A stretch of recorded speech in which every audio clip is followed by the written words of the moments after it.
Oke, bismillahirrahmanirrahim. Assalamualaikum warahmatullahi wabarakatuh.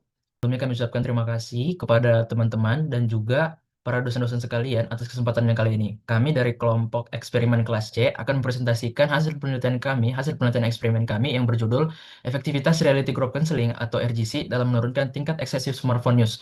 Lalu selanjutnya pendahuluan. Nah, yang pertama, penggunaan smartphone pada siswa SMP. Saat ini penggunaan smartphone meningkat sangat pesat. Remaja itu menggunakan smartphone bukan hanya untuk komunikasi saja, tetapi juga untuk hiburan, belajar, dan interaksi sosial. Jadi, smartphone sudah menjadi bagian penting dalam keseharian mereka. Lalu, excessive smartphone use. Nah, yang dimaksud dengan excessive smartphone use itu penggunaan berlebihan sulit dikontrol berdampak negatif pada akademik, sosial, dan psikologi siswa. Nah, lanjut pada remaja awal rentan. Remaja awal rentan itu memiliki regulasi diri yang kurang matang, jadi mudah impulsif dan terjebak pada perilaku adiktif. Selanjutnya, fenomena mirip adiksi non-zat. Intensitas penggunaan yang tinggi dan perilaku yang tetap dilakukan meskipun menimbulkan dampak negatif pada siswa-siswa tersebut. Selanjutnya, penelitian sebelumnya masih terbatas, jadi sebagian besar itu bersifat deskriptif atau korelasional. Nah, intervensi eksperimental pada siswa itu masih jarang, jadi masih sering pada siswa SMA atau mahasiswa. Nah, fokus juga pada pembatasan waktu layar saja. Selanjutnya, solusi yang relevan. Nah, konseling kelompok realitas dengan pendekatan WDEP itu mendorong evaluasi diri siswa, tanggung jawab siswa, dan perubahan perilaku siswa. Nah, penelitian ini bertujuan menguji efektivitas pendekatan tersebut untuk menurunkan excessive smartphone use pada siswa SMP. Nah, kami menggunakan desain pretest, post-test control group.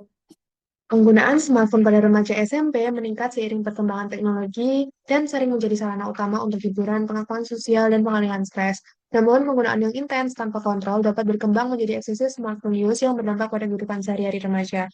Penelitian menunjukkan bahwa penggunaan smartphone berlebihan berkaitan dengan masalah tidur, penurunan prestasi akademik, serta peningkatan stres dan kecemasan. Jika ditinjau dari sudut pandang teoritis, berdasarkan teori Glasser, penggunaan smartphone dipandang sebagai pilihan remaja untuk memenuhi kebutuhan psikologis serta kurang adaptif akibat penguatan imbalan digital. Kondisi ini menunjukkan bahwa perilaku tersebut bukan sekedar kebiasaan, tapi berkaitan dengan proses pengambilan keputusan remaja. Oleh karena itu, diperlukan intervensi yang meningkatkan kesadaran diri, tanggung jawab pribadi, dan evaluasi perilaku. Sebagai respon terhadap kebutuhan tersebut, Reality Group Counseling atau RGC dipilih sebagai bentuk intervensi. RGC melalui kerangka WDEP membantu remaja memahami perilaku digitalnya dan merancang perubahan yang lebih sehat melalui proses mengenali keinginan, mengevaluasi perilaku saat ini, serta menyusun rencana yang realistis. Remaja didorong untuk lebih bertanggung jawab atas pilihan perilakunya. Oleh karena itu, RGC dipandang relevan untuk menurunkan eksesi smartphone use pada remaja. Dalam metode penelitian, kami menggunakan pendekatan kuasi eksperimen dengan rancangan non-randomized control group pretest and post-test design dengan tujuan untuk menilai efektivitas dari reality group counseling dalam menurunkan tingkat ekses smartphone use. Partisipannya terdiri dari 12 siswa dan siswi SMP Muhammadiyah Pakem dalam rentang usia 10-14 tahun dan memiliki smartphone serta menunjukkan tanda-tanda penggunaan yang berlebihan. Untuk pengukurannya sendiri, kami menggunakan dua kelompok yang memperoleh perlakuan berbeda, yaitu kelompok eksperimen dan juga kontrol. Kami memastikan kontrol validitas hasil penelitian dengan melakukan matching berdasarkan skor prauji dan menyeimbangkan dari aspek usia dan juga gender. Dalam metode pengumpulan data, kami menggunakan pendekatan kuantitatif dengan media and technology usage and attitude scale yang dikembangkan oleh Rosen untuk menilai frekuensi penggunaan smartphone. Selanjutnya, untuk prosedur perlakuan, kami terdiri dari 4 tahap, yaitu pre-test, intervensi, post-test, dan juga analisis. Selanjutnya, untuk struktur sesi adalah sebagai berikut, untuk kelompok eksperimen dan untuk kelompok kontrol adalah sebagai berikut. Untuk metode analisis data, kami menggunakan Jamovi versi 2.6.44 dan skor pretest dan post-test. Dianalisis menggunakan Wilcoxon Sync Rank Test untuk menentukan ada tidaknya perubahan signifikan dalam kelompok. Man-White-New test juga dilakukan untuk membandingkan perubahan antara kelompok. Interpretasi hasil dilakukan dengan memperhatikan arah perubahan skor dan besar efek perubahannya. Cek manipulasi diadaptasikan berdasarkan rancangan intervensi yang terdapat dalam jurnal MOI dengan menggunakan angket pernyataan dikotomis ya atau tidak yang diperoleh dari modul rancangan intervensi. Pembahasan penelitian ini telah berjalan sesuai dengan rencana dan menunjukkan keberhasilan manipulasi yang tercermin dari kesetaraan kondisi awal antara kelompok eksperimen dan kontrol, sehingga validasi internal penelitian terjaga secara dekriptif. Reality Group Counseling menunjukkan potensi dampak positif dengan adanya penurunan skor eksesif smartphone use pada kelompok eksperimen. Sementara kelompok kontrol mengalami peningkatan, namun perubahan tersebut belum signifikan secara statistik yang kemungkinan dipengaruhi oleh keterbatasan ukuran sampel, durasi dan intensitas intervensi yang singkat, serta kompleksitas perilaku penggunaan smartphone yang memerlukan intervensi yang lebih panjang dan komprehensif. Arah perubahan positif pada kelompok eksperimen menunjukkan bahwa reality group counseling berfungsi sebagai intervensi awal untuk meningkatkan kesadaran dan kontrol diri remaja terhadap SU. Temuan ini menegaskan bahwa perubahan perilaku kompulsif memerlukan intervensi yang lebih panjang dan insentif, serta menunjukkan bahwa intervensi jangka pendek dapat menghasilkan pola perubahan berbeda tanpa harus signifikan statistik, sehingga memberikan kontribusi konseptual mengenai batasan potensi dan pendekatan ini. Penelitian ini menunjukkan bahwa intervensi ESU jangka pendek cenderung menghasilkan perubahan deskriptif berbeda dengan studi sebelumnya yang menggunakan durasi lebih panjang dan insentif. Hasil yang belum signifikan secara statistik mencerminkan keterbatasan durasi intervensi, bukan ketidaksesuaian teori, serta menegaskan pentingnya durasi dan intensitas dalam efektivitas konseling grup relatif dengan WDP ini.